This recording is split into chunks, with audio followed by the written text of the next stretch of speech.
Balita naman sa labas ng bansa, mahigpit na seguridad ang ipinatutupad ngayon sa Sri Lanka kaugnay sa pagbisita doon ni Pope Francis.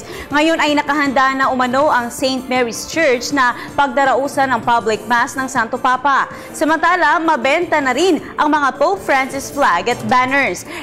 Isang pagpapakita kung gaano ka-excited ang mga Kristiyano doon sa pagdating ng lider ng simbahang Katoliko. Mamayang alas 6 ng gabi, nakatakdang lumipad ang entourage ng Santo Papa mula Rome patungong Sri Lanka. Inaasahan namang tatalakayin sa biyahe nito sa naturang bansa ang mga issue tulad na lamang ng interreligious dialogue, kahirapan at climate change. Matapos ang pagbisita ni Pope Francis sa nasabing bansa, diretso na ito sa Pilipinas.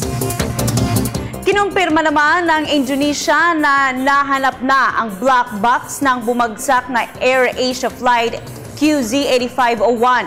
Ayon kay Tony Budiono, ang senior ministry official, nakita ng divers ang black box sa Java Sea. Gayunman, hindi pa nila ito nakukuha dahil naipit ito sa ilalim ng debris mula sa main body ng eroplano. Mahalaga umano ang black box sa isasagawang investigasyon upang malaman ang dahilan ng pagbagsak ng eroplano. December 28 nang bumagsak ang AirAsia, lula ng 162 pasahero.